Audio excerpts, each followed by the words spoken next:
نحمده ونصلي ونسلم على رسوله الكريم۔ مجلس کا بالکل اختتامی حصہ ہے۔ کچھ ضروری مسائل جو عام طور پر پیش آتے ہیں وہ میں بیان کروں گا۔ اس کے بعد اگر آپ حضرات میں کوئی مسئلہ پوچھنا ہو تو بغیر جھجک کے کھڑے ہو کر بالکل مسئلہ پوچھ سکتے ہیں۔ پہلا مسئلہ، وہاں قربانی کا کیا حکم ہے؟ حج تمتع اور قران کی جو قربانی ہے وہ تو وہاں پہ کرنی ہی ہے، وہ طے شدہ ہے۔ سوال یہ ہے کہ یہاں جو عام مسلمان قربانی کرتے ہیں تو کیا حاجی کرے گا یا نہیں کرے گا؟ ویسے اس قربانی کے لیے شرط یہ ہے کہ بندہ مقیم ہو، مسافر نہ ہو۔ مسافر کے لیے قربانی واجب نہیں ہے۔ اب حاجی وہاں پہ مسافر ہے یا مقیم، اس میں راجح بات یہ ہے کہ مینا، عرفات وغیرہ اب مکہ کا حصہ ہے۔ قربانی کے 3 دن ہیں، 10، 11، 12 ذوالحجہ، عید کے جو 3 دن ہیں، ان تینوں دنوں سمیت پہلے اور بعد کے دن سب ملا لیے جائے۔ اگر تو مکہ مکرمہ میں 15 دن بن رہے ہیں تو یہ حاجی مقیم بن گیا ہے، وہ قربانی کرے گا یہاں والی، اور اس کو اختیار ہے کہ یہاں گھر میں قربانی کرے یا وہاں پہ کرے۔ وہاں پہ کرے گا تو بہت ثواب ہے، 1,00,000 کا ثواب مل جائے گا، ایک قربانی پہ 1,00,000 کا ثواب مل جائے گا۔ اور اگر یہاں کرے گا تو بھی اس کا فائدہ یہ ہے کہ گوشت ذرا بچوں کو مل جائے گا، کچھ کام آ جائے گا، کیونکہ وہاں تو گوشت بہت سارا ہوتا ہے اور کہیں ایسے مسئلہ میں چلا جاتا ہے کہ جس کا ہمیں پتہ ہی نہیں ہوتا۔ تو بہرحال اختیار ہے، وہاں قربانی کرے یا یہاں قربانی کرے۔ اور اگر مکہ مکرمہ میں 15 دن بنتے ہی نہیں ہے، 7 ذوالحجہ 6 ذوالحجہ کو گیا ہے اور حج کے متصل بعد 4-5 دن کے بعد مدینہ جانا ہے، 15 دن بنتے ہی نہیں ہے، تو یہ بندہ مسافر ہے، اس پہ قربانی ضروری نہیں ہے۔ حج کی قربانی اپنی جگہ پہ، لیکن یہاں پر قربانی ضروری نہیں ہے۔ دوسرا مسئلہ جو اس ضمن ویسے آ چکا ہے یا دہانی کے لیے، جو مزدلفہ ہے وہاں رات گزارنی ہوتی ہے، لیکن جو خواتین ہیں، کمزور ہیں، بوڑھے ہیں اور بچے ہیں، وہ اگر راتوں رات وہاں سے چلے جائیں مینا اور وقوف عرفہ نہ کریں تو ان کے لیے گنجائش ہے۔ یہ بات صراحتاً حدیث سے ثابت ہے۔ نمبر 3، تیسرا مسئلہ، عرفات میں ظہر اور عصر کو ظہر کے وقت میں پڑھا جاتا ہے، پہلے پڑھا جاتا ہے، لیکن ایسا کرنا، دونوں کو جمع کرنا صرف مستحب، ضروری نہیں ہے۔ دوسری ضروری بات یہ ہے کہ یہ جمع کرنا تب ہوگا جب کہ امام حج کے ساتھ نماز پڑھی جائے مسجد نمرہ میں، لیکن وہاں عام طور پر بندہ نہیں پہنچ سکتا انتظامات کی وجہ سے۔ دوسرا یہ ہے کہ یہ جمع کرنا ہے بھی مستحب، اس پہ عمل نہ کرنا ہی زیادہ بہتر ہے، اور وہ یہی ہے کہ سب حضرات اپنے خیموں میں ہی اپنی نماز پڑھیں، باجماعت پڑھیں یا اکیلے پڑھیں، باجماعت کے اہتمام کرنا چاہیے۔ تو ظہر کو اپنے وقت میں اور عصر کو اپنے وقت میں ہی پڑھا جائے۔ جمع کا زیادہ اہتمام کرنا اور وہاں جانا اپنے آپ کو مشقت میں ڈالنے والی بات ہے۔ نمبر 4، جو شیطانوں پہ کنکریاں ماری جاتی ہے، جس کو رمی کہا جاتا ہے، یہ از خود جا کر کرنا چاہیے۔ بہت ساری خواتین یا بوڑھے جو ہے نا وہ کسی اور کو اپنی جگہ نائب بنا دیتے ہیں۔ یہ نائب بنانا اس بندے کے لیے جائز ہے جو معذور ہو، اور معذور کیا ہے یہاں پہ؟ معذور وہ ہے جو کھڑے ہو کر نماز نہیں پڑھ سکتا، اسی طرح خود جمرات تک نہیں جا سکتا شیطانوں کے پاس، سوار ہو کر سواری پہ بھی نہیں جا سکتا، اتنا بیمار ہے، تو یہ بندہ اپنی جگہ کسی کو بیچ سکتا ہے، اور اگر سواری پہ سوار ہو کر جا سکتا ہے، نماز کھڑے ہو کر پڑھ سکتا ہے، تو اس کے لیے اپنا نائب بنانا جائز نہیں، لہٰذا اس کا بہت زیادہ خیال رکھنا چاہیے۔ نمبر 5، رمضان میں عام طور پر خواتین کچھ ادویات استعمال کرتے ہیں تاکہ بیماری نہ آئے، اور روزے بر وقت پہ رکھ لیے جائیں تاکہ بعد میں قضا نہ کرے، اپنی آسانی کے لیے۔ یہ ناجائز عمل ہے، اس سے بہت زیادہ نقصان ہوتا ہے، بیماریاں اور بے قاعدگی آ جاتی ہے، استحاضے کے مسائل شروع ہو جاتے ہیں، اور یہ صحت کے لیے انتہائی مضر چیز ہے۔ پھر ہر سال یوں کیا جائے تو ظاہر کہ نقصان ہوتا ہے۔ حج اور عمرے کی اصل حکم یہی ہے کہ اسے بچا جائے، لیکن وہاں مجبوریاں ہو جاتی ہیں، چند دن ہوتے ہیں اور واپس آنا اپنے اختیار میں نہیں ہوتا، اور حج زندگی میں کئی ایک مرتبہ ہوتا ہے، عمر بھی کئی سالوں کے بعد ہو جاتا ہے، تو اتنے عرصے بعد میں اگر ایک مرتبہ ادویات استعمال کی جائے تو اس کا اتنا نقصان نہیں ہوتا۔ لہٰذا خواتین کو اپنے ایام کا مثلا پتہ ہے اور طواف زیارت بھی کرنا ہے اور اس کے بعد جلدی آنا ہے، تو وہ خواتین اگر پہلے سے ادویات استعمال کر دیں تاکہ بیماری نہ آئے تو یہ شرعاً جائز ہے، اس میں کوئی حرج کی بات نہیں ہے، بلکہ استعمال کر لینا چاہیے۔ اسی کے طواف زیارت کے لیے طہارت شرط ہے اور وہ فرض ہے، اس کے علاوہ کوئی حل موجود نہیں ہے، لہٰذا ان کے لیے ادویات استعمال کرنا بہتر ہے۔ نمبر 6، بچہ اگر حج عمرے کے لیے ساتھ چلا گیا تو اپنی طرف سے کوشش کی جائے کہ اس کو غسل بھی کرا دیا جائے، احرام بھی، ساری پابندیاں، طواف، سعی، جتنے بھی اعمال ہیں وہ کرا لیے جائیں۔ لیکن اگر ان سے کوئی غلطی ہو جائے، ہو گئی، یا کوئی رکن چھوٹ گیا یا کوئی بھی معاملہ ہو گیا، اس میں کوئی دم شم نہیں ہے، اس کا حج عمرہ اللہ کے ہاں قبول ہے۔ نمبر 7، حرمین میں نمازیوں کے سامنے سے گزرنا بڑی مجبوری ہوتی ہے، ہر طرف سے راستے بند ہوتے ہیں، مجبوراً گزرنا پڑتا ہے، لہٰذا وہاں پہ نمازیوں کے سامنے گزرنے کی گنجائش ہے، لیکن یہ خیال رکھا جائے کہ جہاں وہ سجدہ کرتا ہے تقریباً ایک سب سمجھنا چاہیے، وہاں سے نہ گزرے بلکہ تھوڑا آگے سے گزرے، تو اتنی گنجائش ہے۔ نمبر 8، پاکستانی وہاں اکثر نظر آتے ہیں کبوتروں کو جو ہے وہ کبوتر چوک میں کھڑے ہوتے ہیں، کوئی جو ہے وہ دانے بیچ رہا ہوتا ہے، کوئی خرید رہا ہوتا ہے، بڑا جو ہے شغل میلہ ہوتا ہے، تو یہ ایک رسم ہے اور انتہائی غلط رسم ہے۔ کچھ لوگ یہاں سے دانے لے جاتے ہیں اور کچھ وہاں جو دانے پڑے ہوتے ہیں نا وہ اٹھا کر لاتے ہیں اور یہاں کھاتے ہیں، اللہ تعالیٰ اولاد دے دیں گے، جبکہ اولاد میں ایسے کرتے ہیں، اس کی کوئی حقیقت نہیں ہے، نہ یہاں سے دانے لے جانے کا کوئی وہ ہے۔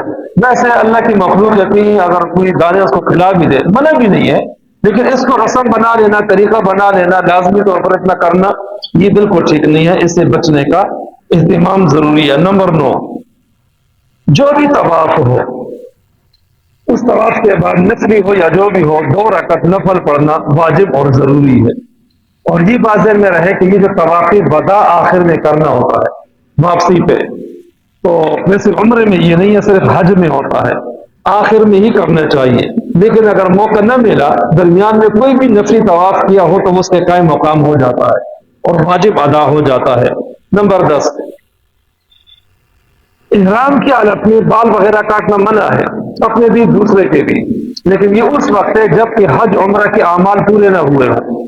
اگر حج عمرے کے اعمال پورے ہو چکے ہیں تو پھر بال کاٹنے میں کوئی حرج نہیں ہے، لہٰذا اپنے بال بھی کاٹے جا سکتے ہیں اور دوسرے کے بال بھی کاٹے جا سکتے ہیں، اس میں کوئی حرج کی بات نہیں ہے۔ نمبر 11، جو سعی ہوتی ہے اس کے لیے وضو شرط نہیں ہے، بغیر وضو کی بھی سعی کر سکتے ہیں، اور خواتین بھی ہر حالت میں وہ ادا کر سکتی ہیں، لیکن طواف کے لیے وضو شرط ہے، بغیر وضو کے طواف نہیں ہو سکتا۔ وضو درمیان میں ٹوٹ گیا تو ویسے مسئلہ تو یہ لکھا ہے کہ 3 جو ہے وہ چکروں سے پہلے اگر ہو تو نئے سرے سے طواف کر لیں، لیکن بہت مشکل پیش آتی ہے حج اور خاص طور پر رمضان میں حج دونوں موقعوں پہ بہت مشکل پیش آتی ہے، اس لیے مسئلہ یہی ہے کہ جتنے بھی چکر لگائے ہیں بس جا کر وضو کر کے آ جائے، وہیں سے شروع کر دیں، جبکہ وہاں آنا جانا بھی بہت بڑا مسئلہ ہوتا ہے، لیکن بہرحال کچھ معذور ہوتے ہیں ان کا وضو ٹوٹ جاتا ہے، تو مسئلہ یہ ہے کہ وہ وضو کر کے آئیں اور وہیں سے آگے طواف شروع کر دیں، نئے سرے سے طواف کرنا کوئی ضروری نہیں ہے۔ نمبر 12، یہ جو احرام کی چادریں ہوتی ہیں لوگ یہ سمجھتے ہیں کہ شاید یہ اب جسم کا حصہ ہے، ان کو بدلنا ٹھیک نہیں ہے، بدل بھی سکتے ہیں، غسل وغیرہ کے موقع پہ اتارا بھی جا سکتا ہے، ان کو دھو کر دوبارہ بھی استعمال کر سکتے ہیں، دوسری مرتبہ عمرہ کرنا ہے تو یہی چادریں استعمال کر سکتے ہیں، اس میں کوئی حرج کی بات نہیں ہے، یہ جائز ہے۔ نمبر 13، بڑا اہم مسئلہ، جو خواتین وہاں پہ جائیں اگر وہ طواف کے لیے حرم چلی گئی ہیں، اس دوران نماز کا وقت آ گیا ہے تو نماز باجماعت حرم میں پڑھ لیں، لیکن مستقل طور پر اذان کے بعد وہاں جانا، نماز پڑھنا، پھر واپس جانا آنا، پھر نماز پہ جانا، پھر آنا، یہ ٹھیک نہیں ہے، یہ بہت بڑا مسئلہ بنا ہوا ہے، اتنا رش ہوتا ہے۔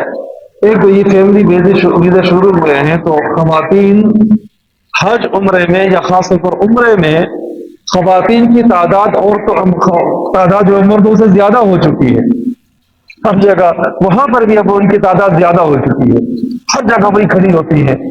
پھر عجیب بات یہ ہے کہ وہاں جب نیچے طواف کیا جاتا ہے تو بغیر احرام کے مرد نہیں جا سکتا جو عمرے والا ہے۔ اب اس کو پتہ ہوتا ہے کہ اس نے احرام پہنا ہوا تو روک لیں گے، لیکن عورتوں کو کون روکے؟ ان کا تو احرام ہوتا نہیں ہے، تو وہ دڑا دڑ اندر یوں جا رہی ہوتی ہیں، اور طواف میں عورتیں زیادہ ہوتی ہیں، مرد بیچارے کم ہوتے ہیں۔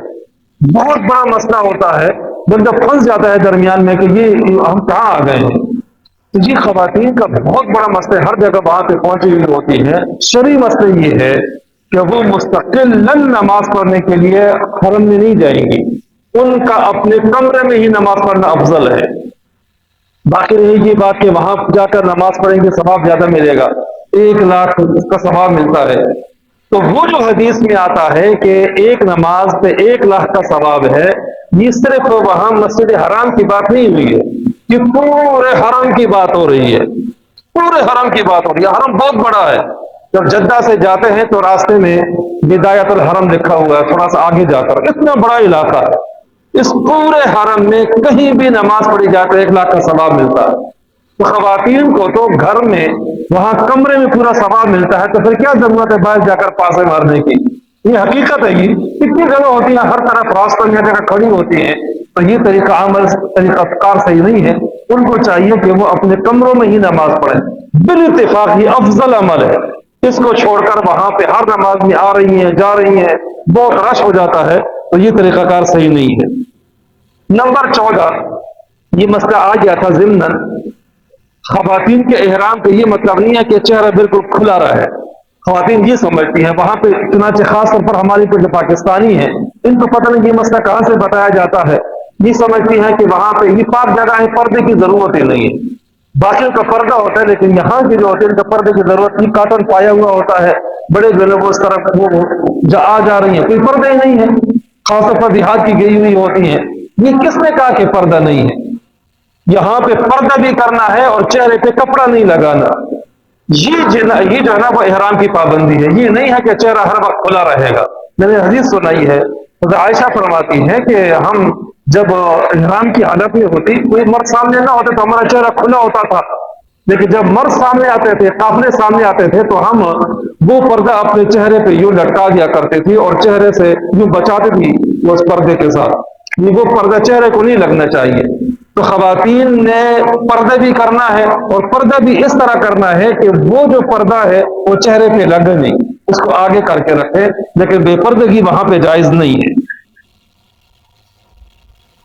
نمبر 15، خواتین یہ جو احرام ہے، احرام سے پہلے غسل کیا جاتا ہے، یہ غسل طہارت نہیں ہے، اس کو غسل نظافت کہتے ہیں، صفائی ستھرائی کے لیے یہ کیا جاتا ہے۔ خواتین اگر بیماری کی حالت میں ہو تب بھی وہ غسل کریں اور احرام کی نیت کر سکتی ہیں اسی حالت میں۔ اور غسل کیوں کریں گے؟ اس سے غسل کا مطلب یہاں پہ طہارت نہیں ہے، بلکہ کیا ہے؟ نظافت، صفائی ستھرائی ہے، تو یہ غسل ان کے لیے بھی ہے، اور ایسا نہیں ہے کہ وہ غسل نہ کر سکیں اور احرام کی نیت نہ کر سکیں۔ نمبر 16، بعض اوقات ایسے بھی ہوتا ہے کہ پھر جدہ جا رہا ہے، تو جدہ سے مدینہ جانا ہے، تو ایسے بندے کے لیے احرام یہاں سے کوئی ضروری نہیں ہے۔ جدہ میقات میں ہے یا میقات سے کچھ باہر ہے، حرم کا حصہ نہیں ہے اس میں، لہٰذا اگر وہ باہر سے جانا چاہے تو ان کے لیے احرام ضروری نہیں ہے۔ نمبر 18، مسجد حرام کے اندر، مسجد نبوی میں بھی اور باہر بھی، نمازوں کے درمیان بہت فاصلہ رکھا جاتا ہے، درمیان میں گزرنے کے لیے بڑی بڑی جگہ چھوڑ دی جاتی ہیں انتظامی طور پر۔ اصولی طور پر دیکھا جائے تو باہر جب نماز پڑھ رہے ہیں تو نماز نہیں ہونا چاہیے، درمیان میں اتنا فاصلہ، مسئلہ یہ ہوتا ہے کہ درمیان میں اتنا فاصلہ اگر رہ جائے کہ جس میں گاڑی گزر سکے تو پیچھے لوگوں کی نماز نہیں ہوتی ہے، لیکن وہاں مجبوراً یہ سب کچھ کرنا پڑتا ہے، ہمارے لیے ممکن نہیں ہوتا کہ ہم ان فاصلوں کو بھر سکیں، مجبوراً پیچھے ہمیں نماز پڑھنی پڑتی ہے، اس لیے شرعاً وہ نماز ہو جاتی ہے، باوجود ہے کہ درمیان میں اتنا فاصلہ ہوتا ہے۔ البتہ مسجد نبی سے، مسجد سے باہر جہاں جہاں کے ان کے انتظامات ہوتے ہیں، وہاں بھی مجبوری ہے، لیکن جہاں انتظام نہیں ہوتا کچھ لوگ ویسے پیچھے کھڑے ہو جاتے ہیں۔ میں نے خود دیکھا، میں ایک مطلب وہ حیران ہو گیا، وہ پیچھے پیچھے جہاں پہ آخری پل ہے اور وہاں پہ جگہ ہے، وہاں لوگوں نے مصلے بچھائے ہوئے تھے اور بڑی تعداد وہاں نماز پڑھ رہی ہے۔ اس سے بہتر یہ ہے کہ یہ پنڈی اسلام آباد میں ہی وہاں پہ جب نماز ہوتی ہے تو ٹی وی پہ ہمیں نظر آ رہا ہوتا ہے، یہیں سے پھر نیت کر لیں، وہاں جانے کی کیا ضرورت ہے؟ تو یہ بھی ٹھیک نہیں ہے کہ بالکل وہاں کھڑے ہو جائیں، ہاں جہاں تک نظم ہے اور وہاں کوئی فاصلہ رہ جائے تو وہ معاف ہے۔ نمبر 19، مسجد نبوی میں حدود بنائی ہوئی ہے کہ یہاں امام یہاں تک کھڑا ہے، کچھ لوگ آگے کھڑے ہو جاتے ہیں۔ اسی طرح مسجد حرام میں بڑی مجبوری ہے کہ طواف والے طواف کر رہے ہوتے ہیں، پہلے امام آ کر بیت اللہ کے ساتھ بالکل کھڑا ہو جاتا تھا، لیکن اب ایسا نہیں ہوتا، بالکل پیچھے کھڑا ہوتا ہے اور طواف کرنے والے سارے اس کے آگے ہوتے ہیں۔ اور ان لوگوں کے لیے جو طواف وہاں پہ کر رہے ہیں باہر نکلنا ممکن نہیں ہوگا، راستے بند ہیں، تو وہ کیسے جائیں گے امام کے پیچھے کھڑے ہونے کے لیے؟ نہیں جا سکتے، ممکن ہی نہیں ہے، راستہ بند ہے۔ تو ایسی صورت میں اگر وہ امام کے پیچھے کھڑے ہو گئے تو امام احمد بن حنبل اور دوسرے حضرات کے ہاں امام سے آگے یوں کھڑے ہو جائیں تو گنجائش ہے۔ بچنے کا تو پورا اہتمام کرنا چاہیے، لیکن اہتمام کے باوجود ہمارے اختیار میں نہ ہو اور آگے کھڑا ہونا پڑ جائے تو شرعاً اس کی گنجائش ہے۔ اللہ تبارک و تعالی عمل کرنے کی توفیق نصیب فرمائے۔ کوئی مسئلہ ہو تو آپ لوگ پوچھ سکتے ہیں۔ پھر نماز بھی قصر ہے، قربانی بھی نہیں ہے، نماز قصر ہے، اور اگر 15 دن یا زیادہ ہو تو قربانی بھی ہے اور نماز پوری پڑھنی ہوگی۔ پوری اگر پڑھ لیں بہتر نہیں ہے، لیکن بہتر نہیں ہے یعنی اچھا نہیں ہے کیونکہ شرعی حکم کی مخالفت ہے، لیکن نماز ہو جاتی ہے۔ کوئی بندہ قصر میں 2 کی بجائے 4 پڑھ لیتا ہے اور 2 رکعت کے بعد قیدا کیا ہے، اس کی نماز ہو جائے گی لیکن اچھا نہیں ہے، اور اگر 2 کے بعد قیدا نہیں کیا تو پھر نماز نہیں ہوگی۔ ہاں یہ ضمن مسئلہ آیا بھی تھا، اگر مکروہ وقت ہو تو پھر وہاں ٹھہرنا ہوگا جب مکروہ وقت ختم ہو جائے، جیسے کہ فجر کے بعد اور عصر کے بعد، تو مکروہ وقت کے بعد پھر ان کو ادا کرنا ہوگا۔ بے شک درمیان میں اگر کچھ صحیح کے بھی کچھ ہو جائے تو گنجائش ہے، کیونکہ عصر کے بعد تو وقت بہت لمبا ہوتا ہے تو گنجائش ہے اس میں۔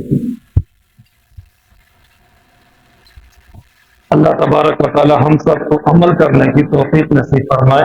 الحمد للہ رب العالمین، والعاقبۃ للمتقین، والصلاۃ والسلام علی سیدنا وحبیبنا ومولانا محمد وآلہ وصحبہ اجمعین۔ ربنا آتنا فی الدنیا حسنہ وفی الآخرۃ حسنۃ وقنا عذاب النار۔ ربنا لا تزغ قلوبنا بعد إذ هديتنا وهب لنا من لدنك رحمة إنك أنت الوهاب۔